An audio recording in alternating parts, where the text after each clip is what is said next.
Hi guys, it's me again. We're going to go over math centers and or math tabletop games. The first thing we're going to do, because you know how I harp on assessments, because if you're not assessing children, you probably are just guessing where they are. So I suggest you get a really good math assessment, and that's always the way to begin. And your math curriculum should have an assessment. You can always go to Math IXL. And Saxon Math. Those are really good to go to find placement tests. So one of the first things after a child is assessed, we want to do, one of the skills that is kind of new for kids is mastery of numerals. And you guys have this in your math handout on in the math assorted activities. So this is just a mastery of math numbers 1 to 10. You can make 11 to 20, whatever you're working on. And so how this starts is the child's going to say the number. Okay, so this is the number 4. So they may not know, and you're going to have to tell them this is the number 4. This is a raised numeral card, so it's got the number 4, and then it's got glue over it so they can feel it. It gives it a little tactile feel. So they're going to say the number 4. Okay, and they're going to trace over the number 4. So I'm going to lay it down. 4, 4, 4. Okay, so we're going to use our little sand tray, or bead tray, whatever you want to call it. And I'm still going to have my numeral because they're going to need some scaffolding. So I'm going to put the 4 right here so they can see it. Hold it up, however you want to do it. And I'm going to write 4, 4, 4. Okay, so there you go. This is no failure learning because they can shake it off if they mess up and do it again. I would probably let them say it, trace it 4 times here and write it 4 times here just to kind of keep with the 4 theme there. We're going to take this board, this is plexiglass, and we're going to take this number 4. It's got these little stoppers on the bottom of it, and we're going to put it underneath here. And I'm going to write scaffolding again, 4. Okay, and then I'm going to erase it with my finger and give them that tactile part again. So 4, and I would probably have them write that 4 times. And you can just move it around if you'd like to do that and not erase it. So you can look at all the 4s, and sometimes letting them pick which 4 is the best is good. And again, it's just erasable, and you can use it on sock, and my sock is at the other table. So again, this is the 4. We're going to write 4 in the air. And you can do, what I suggest is just talk about the 4, trace over the 4. And I might do the 4 in the air, but sometimes it's harder for kids. So you can kind of, you want to scaffold, but you may want to look at, changing these around based on your child's needs. So you're going to write air write number 4, just like you would air write letters. Then we have this little craft square, and when I went through the connections training with the Apple Group in Jonesboro several years ago, we did this with letters, and so I just kind of picked it up, and I've seen it in other programs. And you just take a piece of copy paper, or not construction paper, it's too thick, and you put it down over that craft paper, and you write the number 4, the number 4, the number 4. And look, it makes it textured again. And that's something they can take home with them to practice that numeral. You have your dry erase board and your dry erase marker. And you can write 4, 4, 4. Now this is not where I would start because there's no scaffolding, so you're going to want to make sure they have that. I picked the number 2 over here. I don't know why I did, but there are 4 cards too, and so they could trace over. This might be one of the first steps you want to do. So it's really in any order that you feel like they need to be able to do that. You just need to make sure that it starts with scaffolding and practicing it rather than going out and just writing the 4 like this. Then you'll want them to write the numeral 4 on a piece of paper. So I'm just going to write it with this and see if they can write the numeral 4. So there we go. And then I want to see, can they count out 4 objects? Okay, so we've got 4.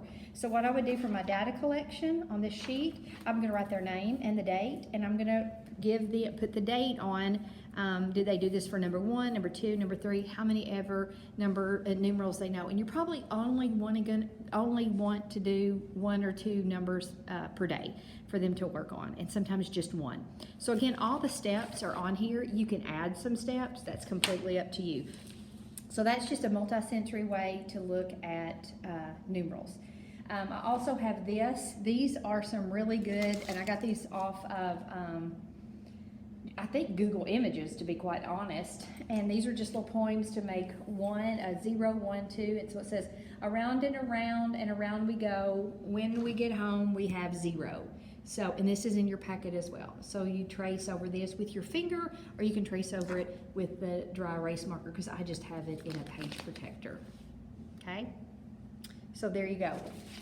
This also goes along with it, and it's counting orally, recognizing numerals, and using a hundreds board. There's a board here, and then there's a blank one here. I wouldn't just jump into the hundreds board, especially if you're just working on numerals. I would save that for later. Okay, so that is kind of a little multi-sensory math for that. So we're going to head over here to this next table for numeral recognition. And again, these are from, and you know me, how I scrap around on things. These are Martha White roll holders, like cupcake holders, but these were for rolls. And I've got numerals written in them, and I just use beans and let them put, so if the numeral is 5, I want to know, can they count out 5? And then I can just walk around and see that they're able to do that. So that's very simple. And there's 12 of these. You may only want to put, numerals in 5 of them. That's completely up to you. And then we have bingo, and this is old-timey bingo, but it has the numerals here, so you can call out the numbers, and they would put their little beads here. But you can find bingo cards anywhere. You can make them however you want to do that. I have some card stock. I would probably get something a little thicker than this, but I would take, this is the numeral 5, and I have a basket of clothespins, and I have to put 5 clothespins on the numeral 5. Or if the number is 2, have a whole bag of those. I would probably get something a little thicker. I've used those for years, and they have been great. I bought these at the Target dollar bin, but they were like $2 or $3. They weren't much, and they're very old. And so it has numerals, and it has all kinds of numerals, lots and lots of them. So I pulled out the 3 earlier, and I might want to see, can they count 3 of something? And so I just got these little 3 counters. You could use beans, it doesn't matter. So I'll pull that out there. Then I have stamps, and stamps are always good. You might want to say, put the numbers in order from 1 to 10. So they're going to pull out the stamp, the 0 stamp, and they're going to stamp it on the paper. And so they have that. Okay? And those are the stamps. Or you can make addition problems or subtraction problems or whatever you choose to make for that. Now I'm going to come around over here. And these are counting backward. This was one of the skills that was on assessments that we did this semester, last semester, and semesters before. So they want to count backward by 2, and so this is just, I just did this on a Word document, printed it off, and they can write it in, or they can tell you and you can write it in. And the same way, that was counting by 2s, and then this is counting by 1s backward to get ready for subtraction. You saw these earlier, and this was the one I was supposed to put over there for 4. So these are traceables, and they're from a company that I got years ago, or got these from years ago, and it just shows you where to start, and you always start on the pink, and then move to the green, and it's really supposed to be red, but it really came out pink. And so you can practice those letters. Here's kind of a little seasonal quick game that I made. You could actually do it with paper plates. It really doesn't matter. If you're in my class in the fall, we do this as an activity. So you have a spider web. I have the numeral 2, and I have some lovely spider rings, because after Halloween they're real cheap. So I want to know, can they put 2 spider rings on, or 2 spiders on the spider web? So real easy, real cheap. This again came from the dollar bin, and this really was $1. and it's got the numerals on it. You can make these real easily, and you would put down the clips on where these are. So if there's 10 dots, you're gonna find the one with 10. If there's 2, you're gonna find the one with 2. Okay, you could even color code them if you really needed to. I bought these at the Dollar Bin, but they were like $5, but it has the numerals, and it has the written numeral. So this is 15, and this is written out 15. So I would let them throw these and then count out 15 or something, or do 15 jumping jacks, or whatever you want to do to get them moving. But I've used these in lots and lots of different ways, putting them in order, however you want to do that. I think that's it for this table. Okay. I've got a place value, and that was just numeral recognition. This is a place value activity, and we do this in class as well, but these are petrified marshmallows. When you buy them, they're not, but when they're old, they are. And you lay out the marshmallows, and you take Fruit Loops, or Cheerios, whatever you want. Fruit Loops are just more colorful.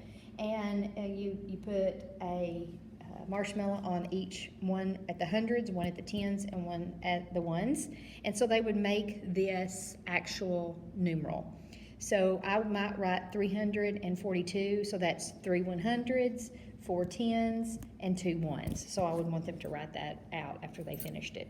Just a real quick, easy, cheap thing to do. There's dominoes, and you can use dominoes for addition, subtraction, however you want to do that. Putting them in order. I'm not a big domino player, but I know people that are. These are some of the trade books that were in our list.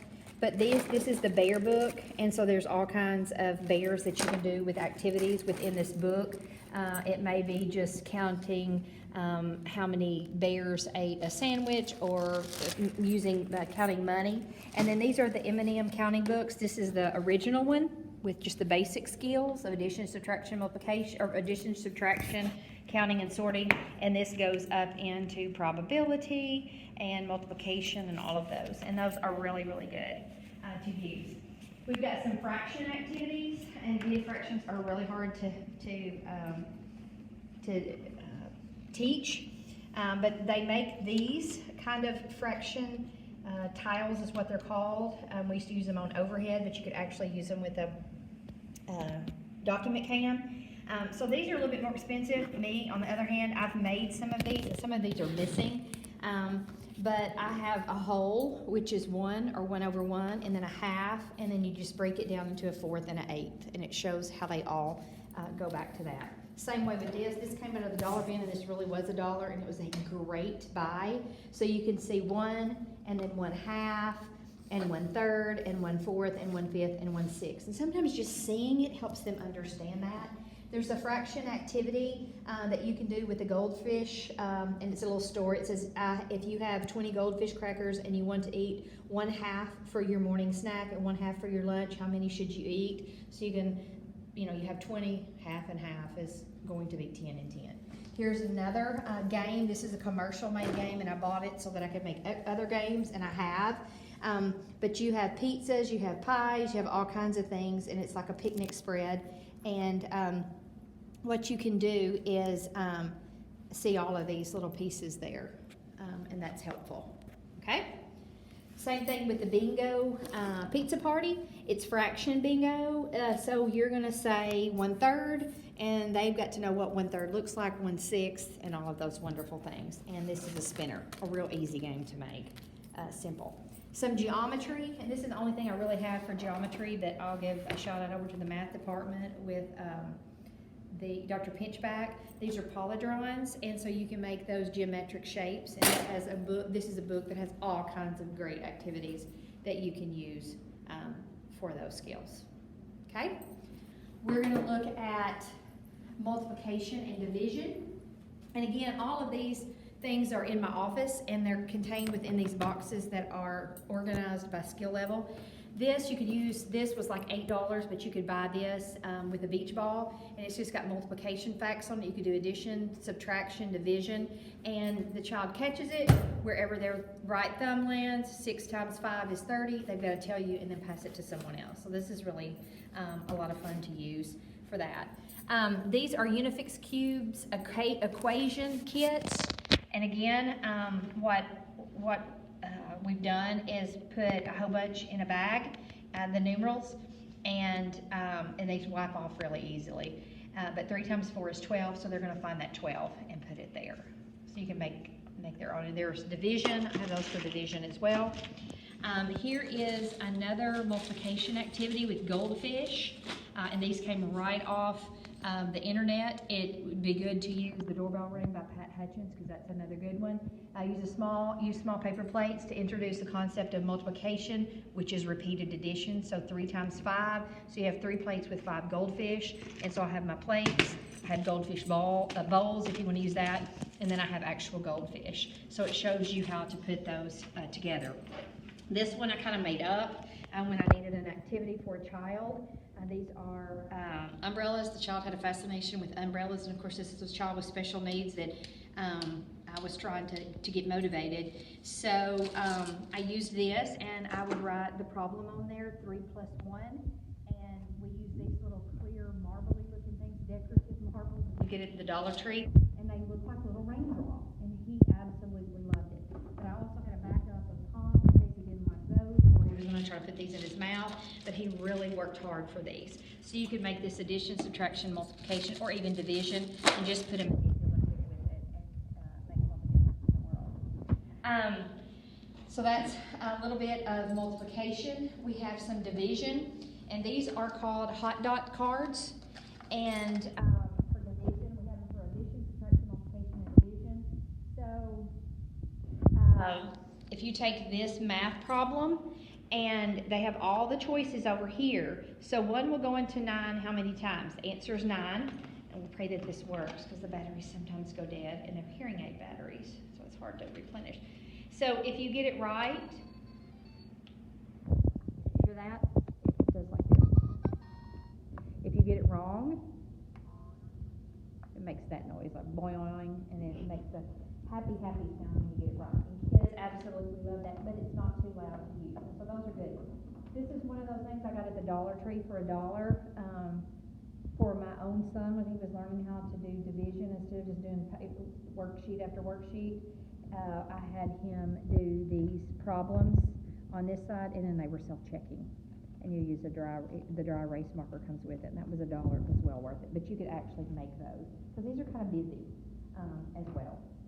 Here are some multiplication and division activity cards, and these are from when I taught school, and they were absolutely wonderful. And it would say things like, break the code, use the secret code grid to find the numbers to multiply, write the equations. So these were absolutely wonderful. So this is an entire center activity, and it came from Frank Schaefer's. I don't even know if they still have that. It was $9.95 in 1991. So that tells you how old that is. I also kind of pick up these things when I'm out and I see them.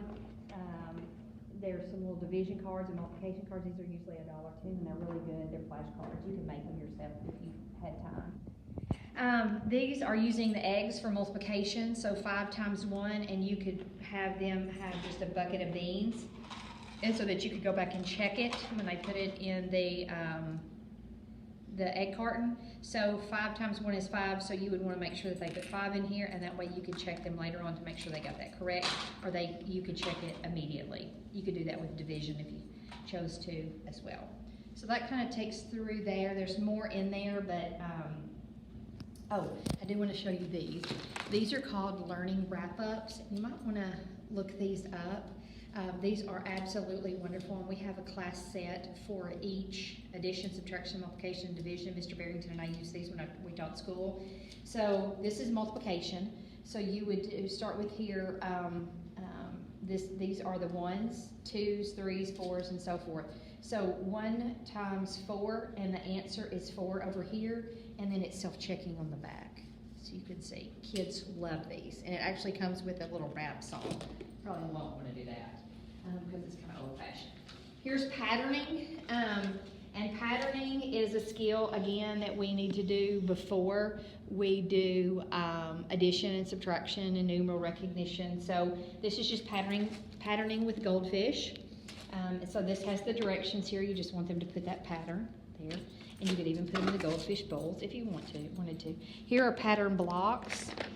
And so you could put these out, red, yellow, if they didn't know, blue, and then you might want them to repeat that. I think it has to repeat 3 times to be an actual pattern. So you could do that. Here are Christmas erasers from many, many years ago. You could definitely do an ABC pattern or ABB pattern. You could lay one out and they could do it. These I made many, many years ago as well. And these are cutouts of different shapes. And I put them on some old tag board, and then I cut out these, and so they would actually make their own pattern, and they could glue it if they wanted to. This is just like a dip tray from the Dollar Tree, so you could take this and sort. And I've just got Halloween erasers, so you could sort the pumpkin, or the jack-o'-lanterns, the ghost, and the bats, okay, into here. Or I have macaroni that I have colored. When I first started teaching school, I didn't have a lot of money, so still don't have a lot of money, but I'm not actually teaching kids anymore. So you could sort by color, okay? Or you could sort by shape, okay? However you would want to do that. And you can find these kind of bowls in 3s and 5s and 4s. So you could use those. So that's good for sorting and counting. We're gonna go over here to addition and subtraction. Again, we have our wrap-ups. And this is 10 days to addition mastery, and I think it's 30 days to multiplication mastery. And these are the wrap-ups and the books that go along with that. So if you want to know more about the wrap-ups, I can't really do those justice without you guys being here. So you can look at that on their webpage, because it's really good. I did the addition Unifix cubes, just like we did the multiplication over there. Here is an addition learning game. There are 4 unique game boards in here, and again, this is from Frank Schaefer, 1990, and it was $10.95, probably a lot more now. I'd probably laminate this, but you could make your own out of a piece of cardstock, or you could make your own out of a file folder.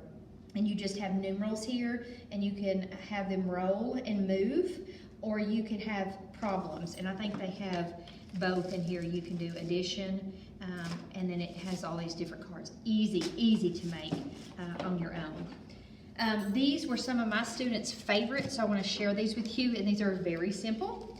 But these are equation cards, and these are subtraction, and I have it horizontal, and I have it vertical, and I have it for addition and multiplication. So you can, let's do addition, because that's pretty grand. And you can get these big dice, or you can get these smaller dice, or even these dice. So I'll use these. The big ones, you can tell they've been loved to death. So I'm gonna do this one, how about that?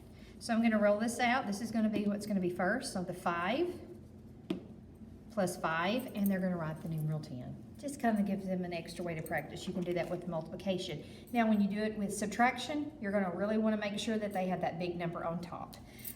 And so they can roll them, and then they find the big number and put it in. But each of these has it vertically and horizontally. And you can have that with small dice or large dice. Same thing here with this. You could do this with addition, subtraction, multiplication, or division, or probably would stay away from division with this. And then I even use popcorn corn rolls if I needed more with those. These are games that I bought when I did the special ed clinic here at UCA, and it's just a statisticoscope. And so you would find the answer 5 plus 6 is 11, and the answer's on the back. So this is just a robot and a rocket ship. These are called, I don't know what these are called now, but these used to be called, they're called flip overs. They used to be called holy cards, because they had to change that.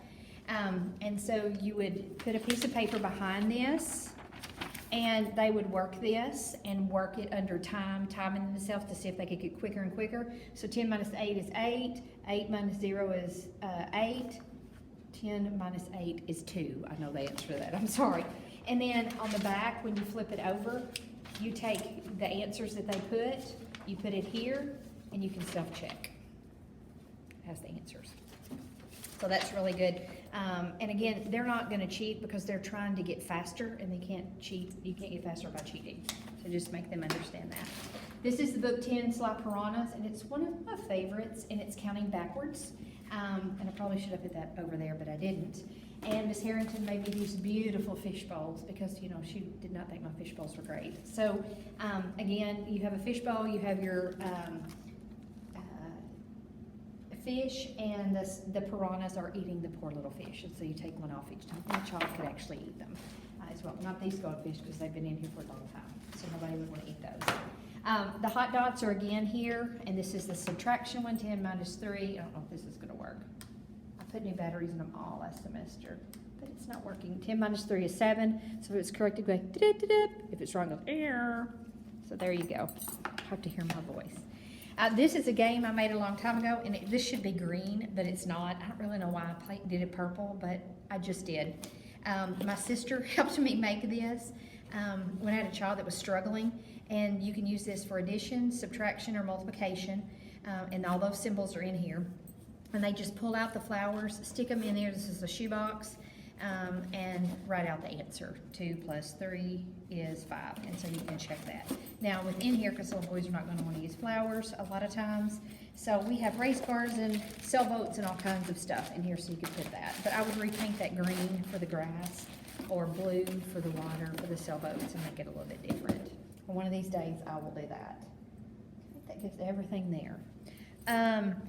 This table, time and money. And of course, I have a lot of time and money things, but they're out right now because that was a skill that some of you guys were working on in junior block. But this is a clock that has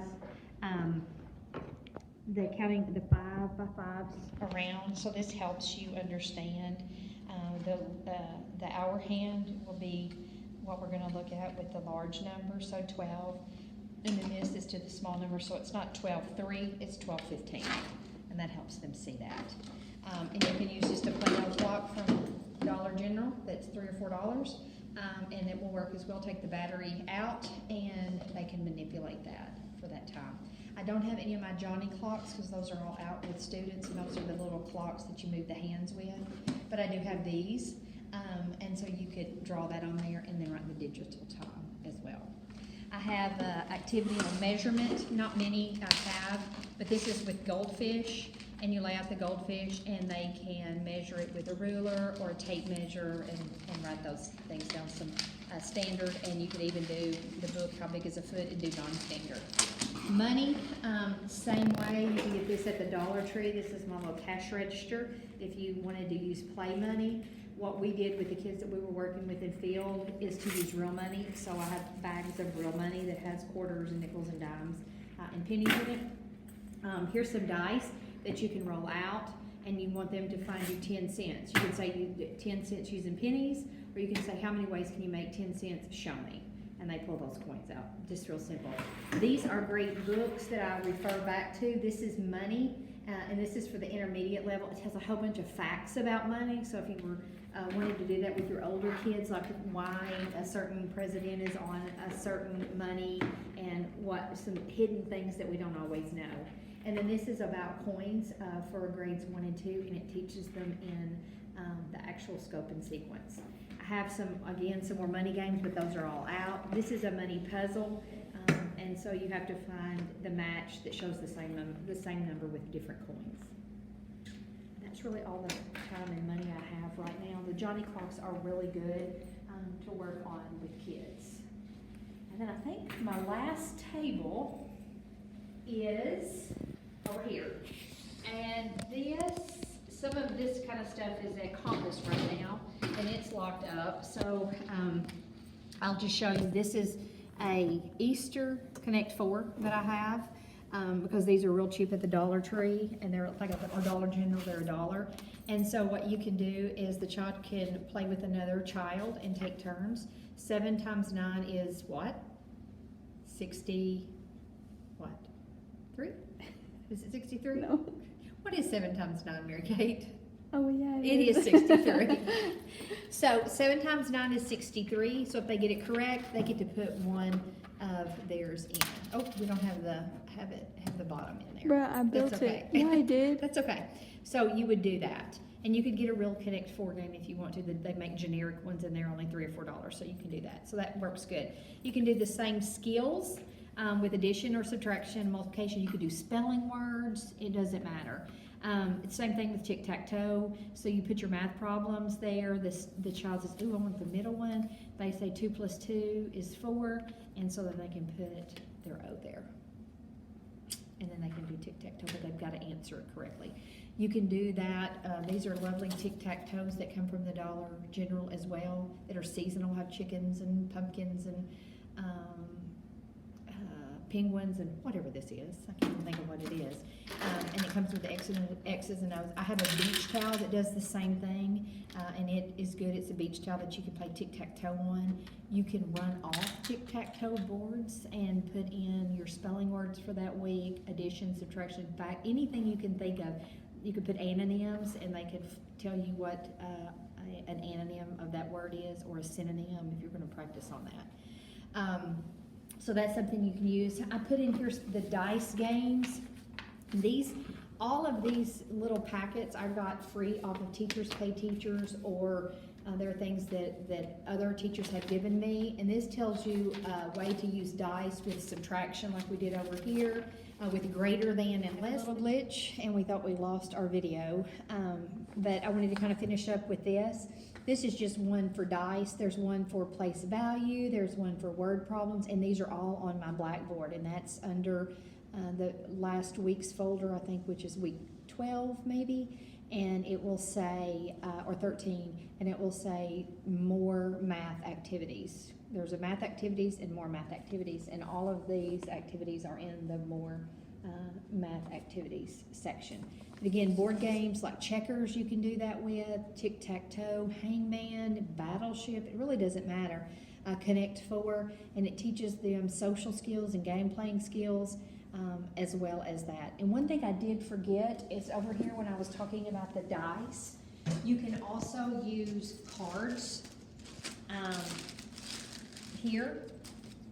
So you could, and I would probably take out the face cards unless you want to give them numbers. So 10 times 5 is 50, and so that's what you would do. They would just pick those out, and you have those. Okay? I think we've got everything from the tables. A couple of things I wanted to show you. These are graphs, and graphing is really good to do with kids, so you can have them graph different objects or anything like that that you might be interested in. You could even do a people graph, and they could put 1 foot in here, and you could just do 3 lines, however you choose to do that. These are ones that I bought, but you can make them out of shades that you could buy at Lowe's. There are bigger ones and smaller ones on the back, and then this is a Venn diagram on the back of this one, and that's one that I love, and there's 2 different ones. And I put the button box down here because the button box is a great book to read and to let children sort, because they're all buttons, but we may want to sort buttons with 2 holes, 3 holes, no holes, shapes, colors, whatever you would like to with a Venn diagram, and that's always good to do with kiddos. The last couple of things I want to show you is something we would have done when we did the Math Their Way calendars, is our guessing jar. And so I'm going to show you what we do to find out the guessing jar. And there were my cups. I looked all over everywhere for my cups, and they were in there. So this is a guessing jar, and all of this stuff is, again, on Blackboard under math activities. But this says, today our guessing jar is keeping us guessing about, and we have bears, because we're the UCA Bears. So I'm going to write in bears. The lowest number guessed was, so if you're going to do guessing, I would take little Post-its, and if y'all were going to be here, I would have put the numerals 0 to 10, 11 to 20, 21 to 30, 31 to 40, and you would put little Post-its with your name on it for your guesses of how many bears you think were in here. And then I would have somebody put them in order in line, so we could look. So we're going to just kind of guess here. So the lowest number guessed was 20, and the highest number guessed was 40. So that means range. So the ranges were 20 to 40 bears. Today our jar had 32 bears, and that is 0 hundreds, 3 tens, and 2 ones. And is that number odd or even? And of course it ends with a 2, so it is even. Okay? So when I'm asking students to look at how many are in here, how many bears, and they count them out, I'm going to show you one way to help with the physicalness of place value. And they're going to put these all in the ones. And when they get to 10, you could actually have them count, 7, 8, 9, 10. They're going to gather them up, and they're going, because this is 10 ones, but 1 10. And it's going to go there. And so they would keep counting them out. And that helps them with the physical part of place value. Okay? So that's a way to do that skill as well. So those are just two kind of things that we would have gone over. And I said that was the last couple of things, but it's really not, because I wanted to show you the poems here for money. And a nickel, nickel, thick and fat, you're worth 5 cents. I know that. Dime, dime, little and thin, I remember, you're worth 10. Quarter, quarter, big and bold, you're worth 25, I'm told. And then penny, penny, easily spent, copper brown, and worth 1 cent. So you can go through money poems there with students, and that's really helpful. And then I wanted to show you these number boards that are in here. And you pick the number for that day, and you write it in word form, expanded form, and of course if you're kindergartners, you're not going to have to write all of that, but you would pick what you would want to do. I ordered this from Oriental Trading, but you could make your own, because when I taught, I used this lovely. That's what it looked like. It's just a piece of poster board. It says today's number. I put it up here, and then they had to write it, they had to draw it, they had to add 3, 25, or subtract 25, or add 25, subtract 5, and that was just making them do some mental math. The graphing, I wanted to show you these that we have. Which sport do you like? And I would have the kids graph, and we would talk about graphing, because they're tested on that when they are doing standardized testing, and it's a little different sometimes. So I would say, how many more people like football than basketball? And we could look at that, and that's 2. How many altogether voted? How many more people like tennis than softball? So you could have a graph every other day or 1 time a week to get them used to those things. And then again, story problems with their names in it, something that they like. So we have Kyle had 3 baseballs, and Easton had 2 baseballs. How many baseballs do the boys have in all? And talk about those words that are in there that help us know if we're going to add or subtract. I made it multiple choice, but you wouldn't have to do that, and you could work on that together. Same thing, we have Mary Kate had 6 cookies, and Kennedy took 3 of them. How many cookies does Mary Kate have now? So that's an example right there of something within their day. Does that make sense? And I think that we didn't go through everything, but I went through enough to kind of give you some ideas of some really low-tech things that you could do within your classroom. I hope you've enjoyed it. I really do miss you guys. Enjoy, stay safe, and stay healthy. Go Bears.